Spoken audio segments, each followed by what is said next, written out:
The moment the glass slipped from my sister's hand, shattering across the tiled floor, time stopped. I remember the way her pupils dilated, the way her lips trembled as though trying to form a word she could no longer pronounce. My breath caught in my throat, dread blooming in my chest like fire swallowing oxygen. That drink was meant for me.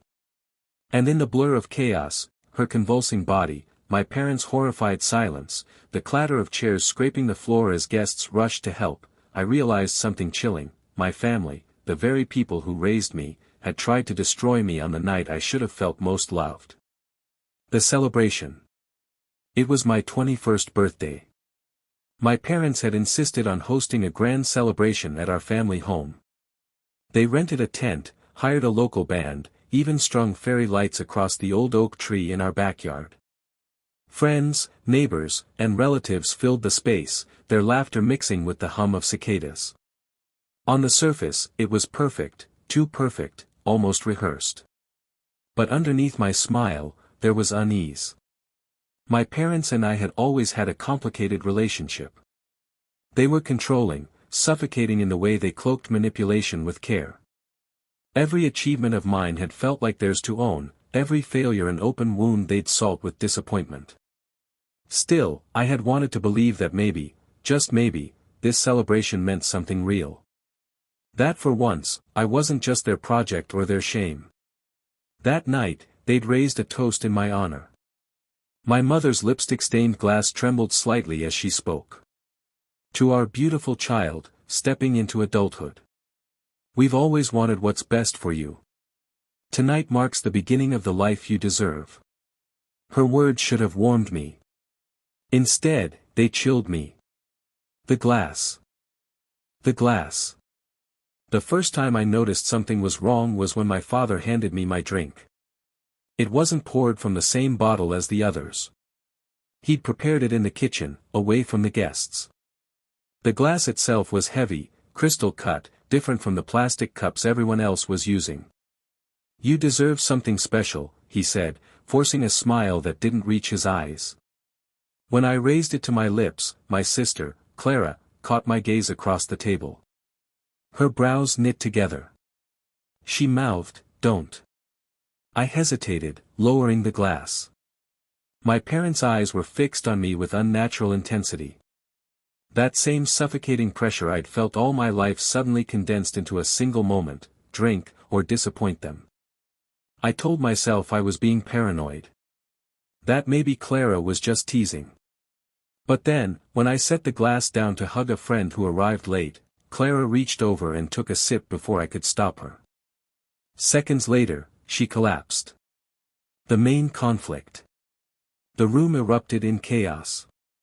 Guests screamed, phones lit up as someone called 911, and Clara's body twitched against the floor as if trying to fight its own betrayal.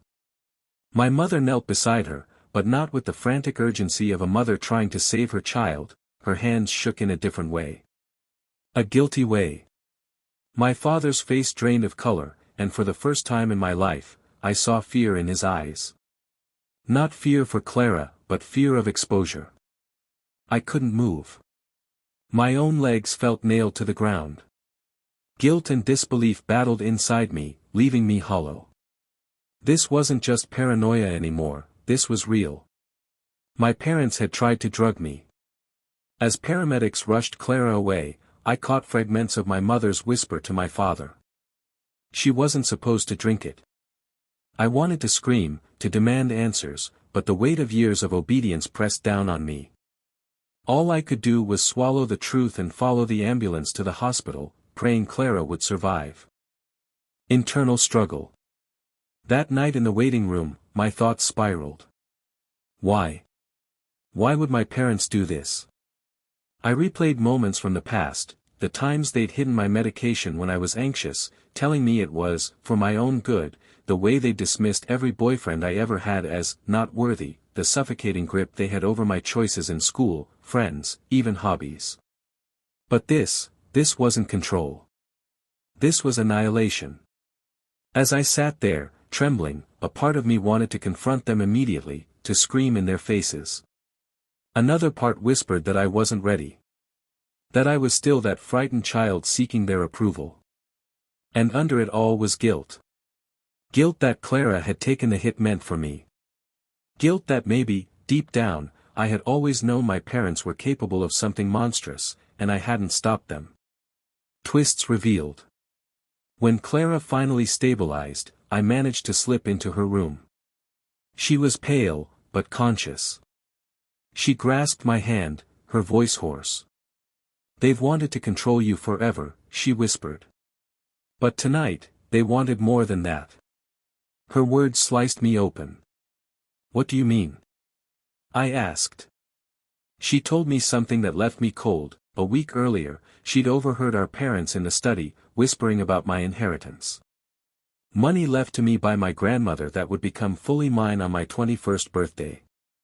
They spoke of me as if I were an obstacle, not their child. "They don't want you gone," Clara said, "they want you, changed. Dependent. Quiet.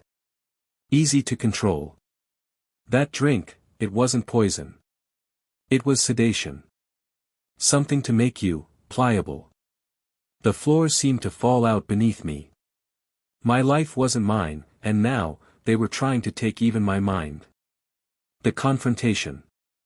I confronted my parents in the hospital parking lot the next morning. "Why?" I demanded, my voice cracking. "What did you put in my drink?" For a moment, they said nothing.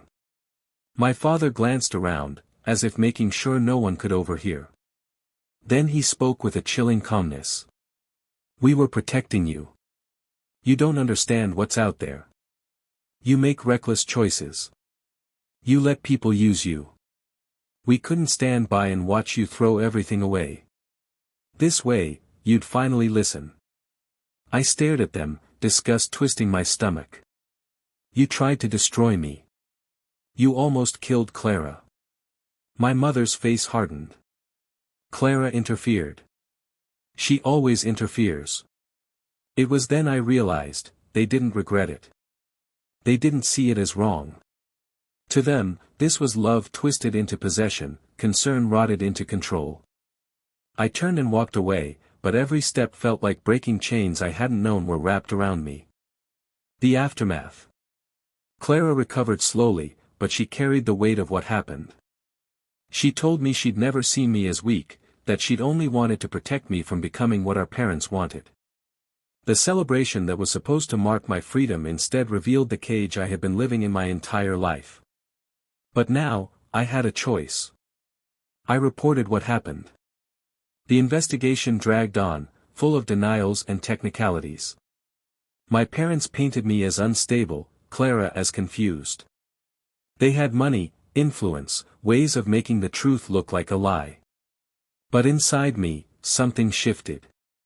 For the first time, I didn't care whether the world believed me. I knew the truth, and I wouldn't drink from their glass again. Conclusion.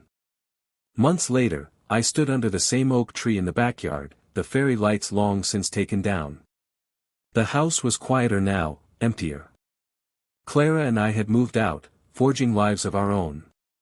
Yet the memory of that night still clung to me like smoke after a fire. Sometimes I catch myself wondering, what if Clara hadn't taken that sip? Would I even know who I was anymore? Would I be a puppet strung along by the very hands that once rocked me to sleep? The thought chills me, but it also ignites me. Because now I understand, love without freedom isn't love at all. And though my parents tried to drug me into silence, their plan backfired in the most unexpected way. I am awake now. And I will never close my eyes again.